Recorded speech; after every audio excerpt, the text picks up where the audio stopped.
Assalamualaikum warahmatullahi wabarakatuh. I'm your teacher, Ms. Bashraf, and I welcome you to the fourth lecture of our topic, Introduction to Biology.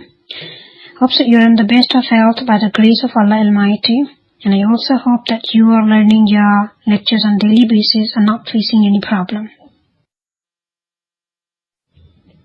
Dear students, in our previous lectures, we have studied about biology, different branches of biology, and we've also discussed about levels of biological organization, in which we have discussed about subatomic level, atomic level, molecular level, organelles level, cellular tissues level, organ and organ system level. Today, inshallah, in this video, we are going to discuss about individual as a whole organism level. We are also going to discuss about population and community, and we're also going to discuss about the living world in space, which is biome. Various organs in plants and various organ systems in animals are assembled together to form an individual, the whole organism. In simple words, we can say that a complete organism is made up of different systems. In human body, we can see that there's nervous system, reproductive system, respiratory system, and excretory system. So all the systems are combining together and they are making up a complete organism. The whole organism has its individuality as far as its characteristics are concerned. It is different from other members of the in certain respects, and the various functions, processes, activities of an individual or organisms are coordinated. In an animal, all the systems work in coordination with each other.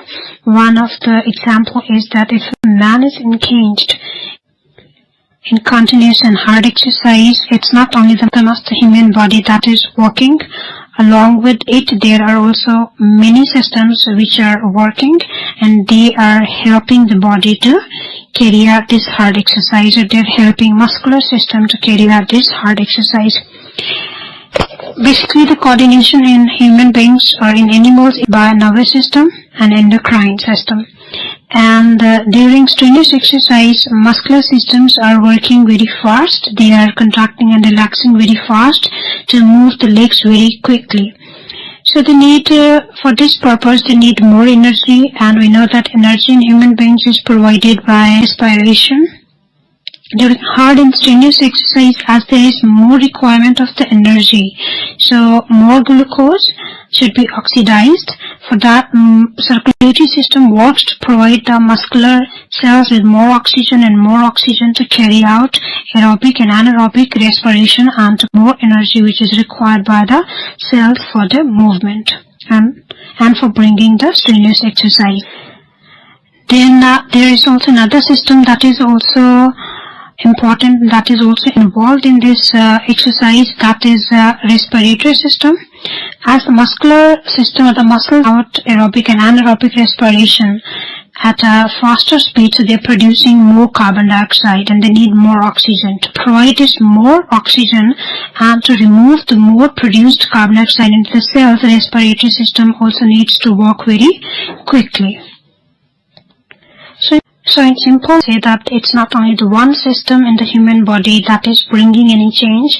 All the systems of the body are coordinated with each other, and they bring about the changes and bring about the functions of the body. Organism actually works as a whole, and it interacts under environmental changes as a whole organism. It means that only one system does not respond to the environment. All the systems are coordinated, they all work with each other and they respond to the environment.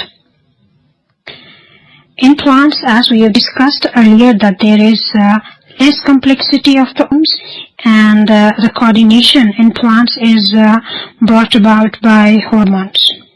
Because we have not studied about the nervous system of the plants, so there is only chemical coordination in plants, whereas in plants there is both chemical as well as the nervous coordination. The next is the population, and it's the group of living organisms of the same species which are living at the same place at the same time. We have also studied about population in class 10, and in population we are going to count those which are living at the same place.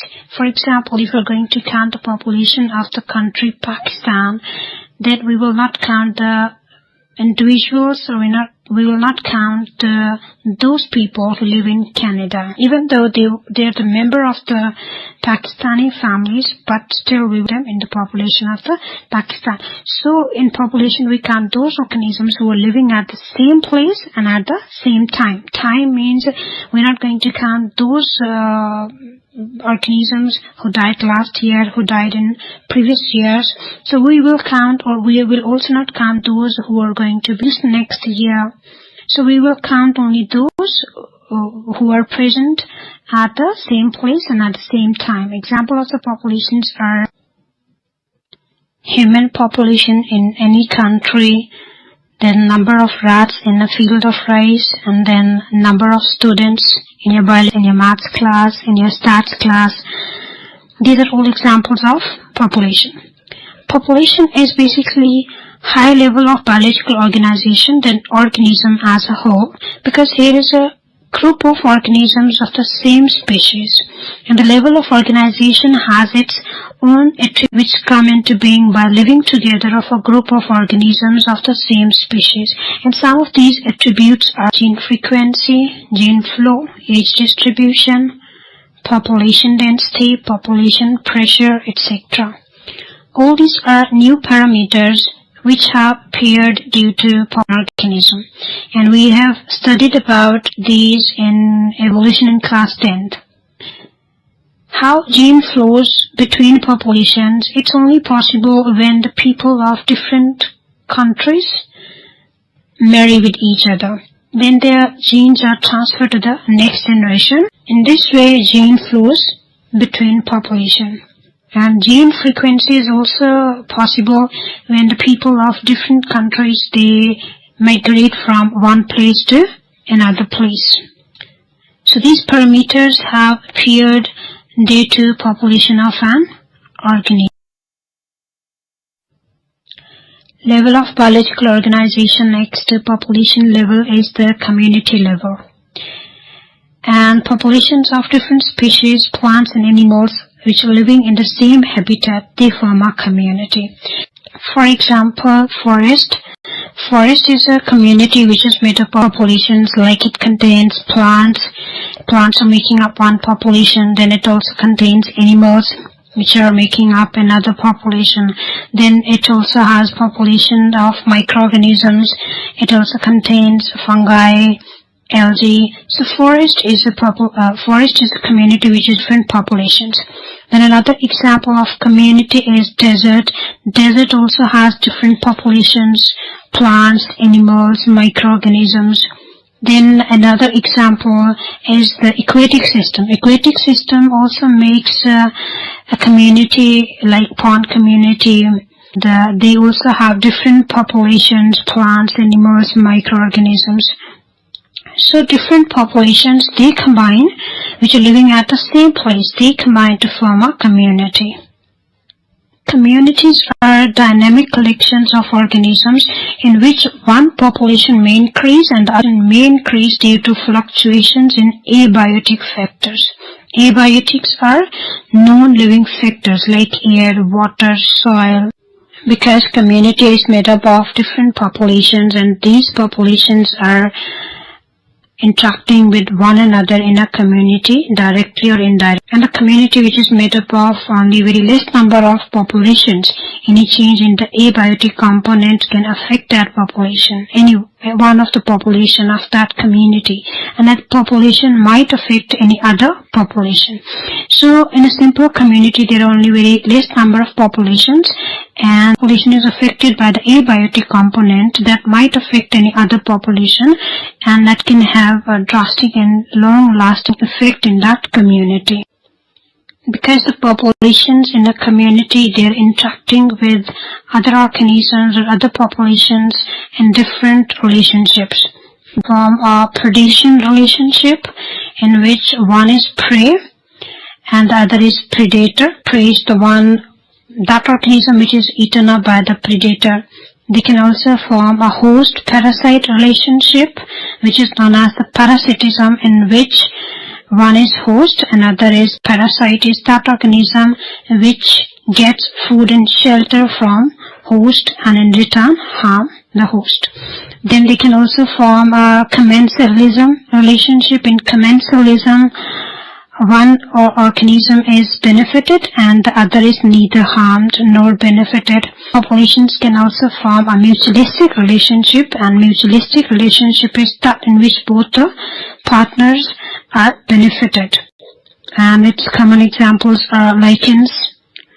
Lichen is a mutualistic relationship between algae and fungi. Algae provides food to the fungi and fungi provides shelter to the algae. Then there is competition. Competition is mostly amongst the organisms of the same species, and they compete for food, shelter, nutrients, and other days of the life. And that organism which is more stronger, that survives, and the one which is weaker is eliminated from the community. So these are the relationships in which populations of a community can live. The foregoing account makes it clear that organism can be studied at different levels of organizations. They can be studied at subatomic level, atomic level, molecular level, macromolecular level, organelles, tissue, cell, organ and organ system level. We can know that it as an individual, as a part of population of similar individuals, as a part of community that includes other populations, and a part of community of an ecosystem that includes abiotic factors as well as the living organisms. The next is biome. Living world of today is enormous in size. It has been reproducing and evolving since the time of its origin on this planet. Today, almost all part of the world is abundant in living organisms. And the distributed organisms in space can be studied through biomes. Biome is basically the largest regional community, primarily determined by its climate. It has been found that major type of plant determines the other kind of plants and animals. And these biomes have therefore named the type of the major plants or the major features of the ecosystem.